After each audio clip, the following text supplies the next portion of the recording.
ਅਗਲੀ ਜਿਹੜੀ ਖਬਰ ਹੈ ਅਮਰੀਕਾ ਦੇ ਵਿੱਚ ਉਹਨਾਂ ਲੋਕਾਂ ਦੇ ਨਾਲ ਜੁੜੀ ਹੋਈ ਹੈ ਜਿਹੜੇ ਅਮਰੀਕਾ ਦੇ ਵਿੱਚ ਆਉਂਦੇ ਤਾਂ ਸੁਨਹਿਰੀ ਭਵਿੱਖ ਦੇ ਲਈ ਹੈ, ਪਰ ਇੱਥੇ ਠੱਗੀਆਂ ਮਾਰਨ ਤੋਂ ਆਪਣੀਆਂ ਪੁਰਾਣੀਆਂ ਆਦਤਾਂ ਛੱਡਣ ਤੋਂ ਬਾਜ਼ ਨਹੀਂ ਆਉਂਦੇ।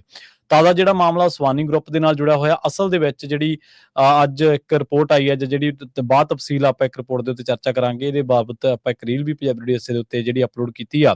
ਸਵਾਨੀ ਗਰੁੱਪ ਦੇ ਨਾਲ ਸੰਬੰਧਿਤ ਜਿਹੜੇ ਭਰਾ ਨੇ ਇਹ ਇਸ ਗਰੁੱਪ ਨੂੰ ਚਲਾ ਰਹੇ ਸੀਗੇ ਤੇ ਇਹਨਾਂ ਨੇ ਅਮਰੀਕਾ ਦੇ ਵਿੱਚ ਮੈਡੀਕੇਅਰ ਦੇ ਹੋਰ ਜਿਹੜੇ ਕਲੇਮ ਨੇ ਸਿਹਤ ਦੇ ਨਾਲ ਸੰਬੰਧਿਤ, ਉਹਨਾਂ ਕਲੇਮਸ ਦੇ ਵਿੱਚ ਆਪਣੀ ਦਾਅਵੇਦਾਰੀ ਠੋਕ ਕੇ ਤੇ ਮਿਲੀਅਨਸ ਆਫ ਡਾਲਰਸ ਦਾ ਜਿਹੜਾ ਫਰਾਡ ਆ ਉਹ ਕੀਤਾ ਤੇ ਹੁਣ ਇਹਨਾਂ ਨੂੰ ਕਈ 100 ਸਾਲਾਂ ਦੀ ਜਿਹੜੀ ਸਜ਼ਾ ਉਹ ਹੋ ਸਕਦੀ ਆ। ਡਾਕਟਰ ਭਾਸਕਰ ਸਵਾਨੀ 60 ਸਾਲਾਂ ਦਾ, ਅਰੁਣ ਸਵਾਨੀ ਜਿਹੜਾ ਪੈਂਸਿਲਵੇਨੀਆ ਦੇ ਰਹਿਣ ਵਾਲੇ ਸੀਗੇ ਤੇ ਇੱਕ ਸਾਥੀ ਦੇ ਨਾਲ ਮਿਲ ਕੇ ਇਹਨਾਂ ਨੇ ਦਹਾਕੇ ਤੋਂ ਵੱਧ ਸਮਾਂ ਠੱਗੀ ਦੇ ਨਾਲ ਜੁੜਿਆ ਇੱਕ ਅਪਰਾਧਿਕ ਗੈਂਗ ਚਲਾਇਆ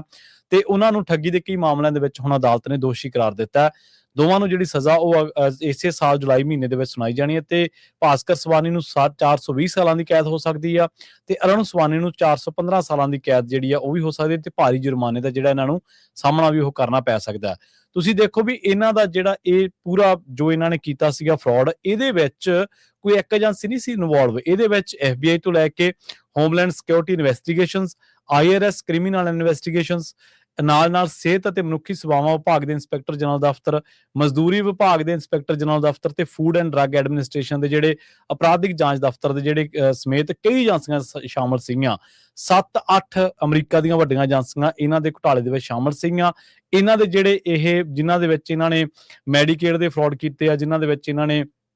ਬਿਨਾਂ ਮਰੀਜ਼ਾਂ ਨੂੰ ਜਾਣਕਾਰੀ ਦਿੱਤਿਆਂ ਨਾਟ ਫॉर ਹਿਊਮਨ ਯੂਜ਼ ਵਾਲੇ ਜਿਹੜੇ ਡੈਂਟਲ ਇੰਪਲਾਂਟ ਆ ਉਹ ਵੀ ਲਗਾਉਣ ਦੇ ਗੰਭੀਰ ਇਹਨਾਂ ਤੇ ਦੋਸ਼ ਲੱਗੇ ਆ। ਹੋਰ ਤਾਂ ਹੋਰ ਇਹਨਾਂ ਨੇ H1B ਵੀਜ਼ਾ ਮਾਮਲੇ ਦੇ ਵਿੱਚ ਵੀ ਕਈ ਫਰਾਡ ਕੀਤੇ ਆ। ਹੁਣ ਪਤਾ ਲੱਗਿਆ ਵੀ ਇਹਨਾਂ ਦੇ ਇਸ ਮਾਮਲੇ ਦੇ ਵਿੱਚ ਜਿਹੜੇ ਇਹਨਾਂ ਦੇ ਇਹ ਸਾਰਾ ਧੰਦਾ ਚੱਲ ਰਿਹਾ ਸੀ, ਇਹ ਕਲੀਨਿਕ ਖੋਲਦੇ ਸੀ, ਉੱਥੋਂ ਮੈਡੀਕੇਅਰ ਮੈਡੀਕੇਡ ਦੇ ਜਿਹੜੇ ਗਲਤ ਕਲੇਮ ਕਰਦੇ ਸੀ, ਮਿਲੀਅਨਸ ਆਫ ਡਾਲਰ ਕਲੇਮ ਕਰਕੇ ਤੇ ਬਾਅਦ ਦੇ ਵਿੱਚ ਅਗਲਾ ਕਲੀਨਿਕ ਖੋਲ ਲੈਂਦੇ ਸੀ। ਇਹਨਾਂ ਦੀ ਜਿਹੜਾ ਇਹ ਨੈਟਵਰਕ ਆ ਪੈਂਸਿਲਵੇਨੀਆ, ਨਿਊ ਜਰਸੀ, ਆਇਓਵਾ ਤੇ ਸਾਊਥ ਕੈਰੋਲਾਈਨਾ ਦੇ ਵਿੱਚ ਫੈਲਿਆ ਹੋਇਆ ਸੀਗਾ।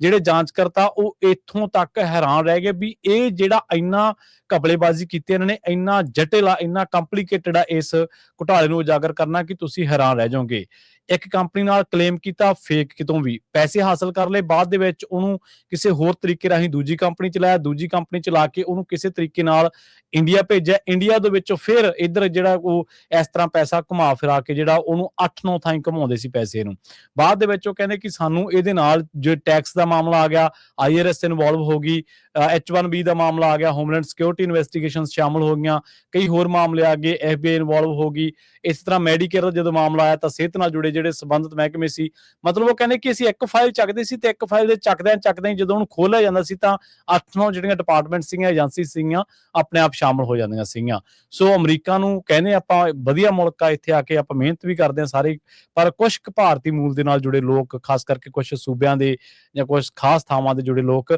ਇੱਧਰ ਆ ਕੇ ਜਿਹੜੇ ਟੈਕਸ ਪੇਅਰ ਅਮਰੀਕਨਸ ਨੇ ਉਹਨਾਂ ਦੇ ਮਿਲੀਅਨਸ ਆਫ ਡਾਲਰ ਇਸ ਤਰ੍ਹਾਂ ਹੜੱਪ ਕਰ ਜਾਂਦੇ ਨੇ ਤੇ ਬਾਅਦ ਦੇ ਵਿੱਚ ਆਪਾਂ ਕਹਿੰਦੇ ਕਿ ਜੀ ਇਹ ਖਾਸ ਭਾਈਚਾਰੇ ਨੂੰ ਜਾਂ ਖਾਸ ਲੋਕਾਂ ਨੂੰ ਟਾਰਗੇਟ ਕੀਤਾ ਜਾਂਦਾ। ਅਸਲ ਦੇ ਵਿੱਚ ਉਹਦੇ ਪਿੱਛੇ ਵਜ੍ਹਾ ਹੁੰਦੀ, ਉਹਦੇ ਪਿੱਛੇ ਕਈ ਹਵਾਲੇ ਹੁੰਦੇ ਆ ਜੀ।